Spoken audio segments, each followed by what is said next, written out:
It was difficult to begin with because you have to learn the symbols they give you to show you the instructions of whether to turn right or left, and you have to pay attention to how far you've gone, because they'll give you an instruction after so much distance you have to make a turning.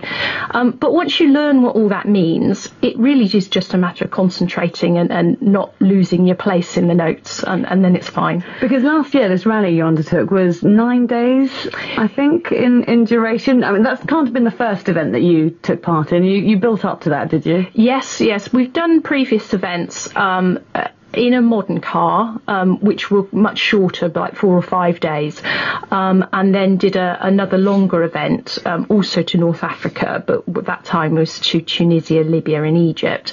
But this most recent event, we started off in the UK, in the forests of Kent, and actually did some closed stage sections. So the sort of rallying that people might have seen on the television, going along muddy tracks between trees, that sort of thing. That was very exciting. And then went off into Europe, did another section in Belgium, and then really was a transit section. Obviously, you can't race on the roads. But once we got down into Morocco, then we had some special permissions sorted out with the Moroccan authorities, and some areas where we were allowed to, drive on tracks, and it was very competitive then. I imagine there's a really good community as well amongst the competitors as well when you are doing historic rallying. Yes, there was about 50 competitors, or 50 cars, so 2 people in each car, and it really is important that people work together, because being older cars, they do tend to break down a lot, and different people have different levels of knowledge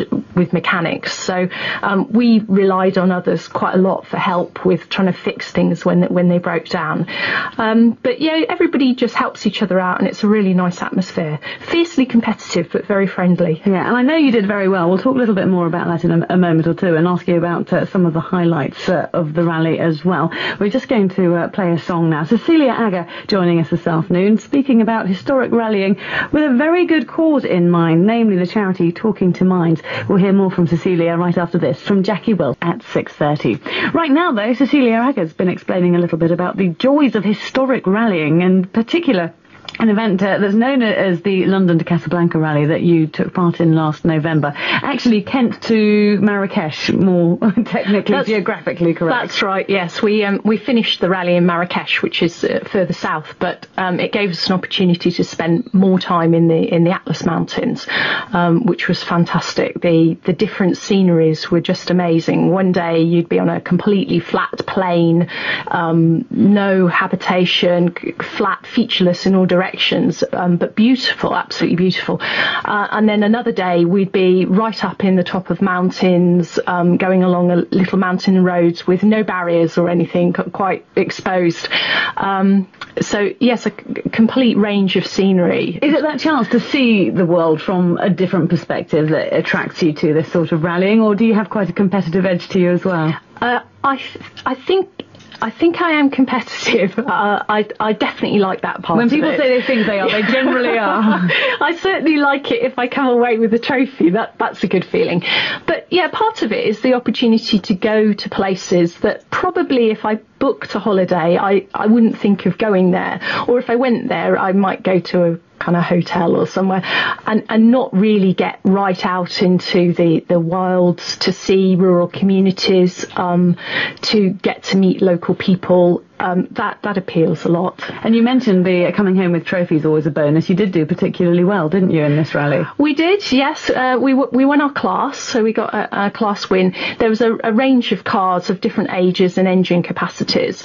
So some were a lot newer and some a lot more powerful. But we still managed to come, I think it was 8th or 9th overall, which was quite a respectable position. But yeah, came away with the class trophy, which was really exciting. And when you come home, is it all about planning the next event? Oh, definitely, yes. Already we're looking, we're doing our preparations for the next rally, which is in September and October of this year. We have to ship a car out to Peking, And then we're going to be travelling across China, through Mongolia, just touch into Russia, and then turn south through Uzbekistan and eventually down into Iran, through the mountains into Turkey, and then back up through Europe.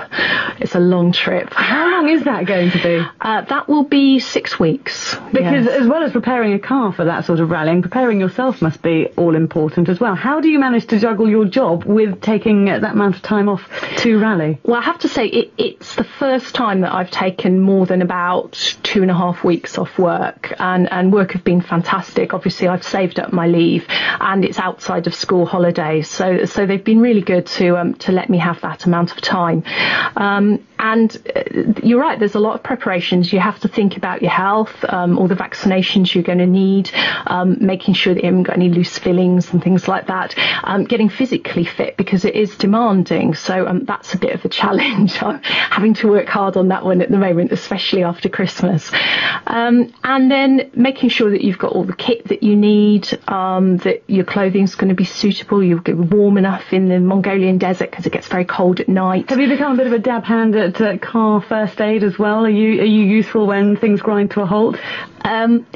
Mostly I get sent to go and get a cup of tea for the guys that are fixing the car. A very important role. But I have to say, because I'm not very knowledgeable and I realise I need to be able to help a bit more, I'm going to Abingdon College and doing a car maintenance course at the moment. I've done that course myself. I have to go this evening. Fantastic. So yes, it just gives me a bit more confidence that I know which type of spanner they need and that sort of stuff. When you're under pressure, you're handling the right thing, as well as that all-important cup of tea. Again, you're going to be rallying with Talking to Minds in mind.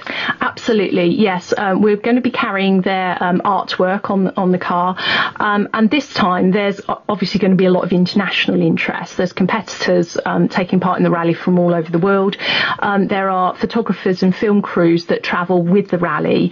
One of the independent television stations has taken up programme rights on it, so there will be a programme at some later date. Obviously a big web presence, so it's a really good opportunity to get lots of people aware of the charity and the work that it does. Yeah, it sounds fantastic adventure. We would love to keep in touch with you if we possibly can. Absolutely. When you undertake the rally. This morning Malcolm Boyden was talking to Thames and Jones, who's just completed the Dakar rally, which this year was being held in South America, and it was great sort of following her online progress and managing to hear from her eventually this morning. So if we could do something similar with you, that would be amazing. Thank you. The website for the charity we should mention as well if people want to find out more, because the work they're doing is so important, and it's not necessarily GP referral work, is it? No, people can self-refer. All of the details are on the website about how to contact them. People will get a phone back, initially have a telephone conversation, and then can be accepted into the treatment programme. Obviously they're finding that there's an increasing demand as awareness grows, and they're working hard to keep the donations coming in to be able to meet all the needs of the people out there. Yeah, and so if you would like to find out more about how Talking to Minds is helping with PTSD, then the website's talking to the numerical 2 minds.co.uk. Cecilia, thank you very much for joining.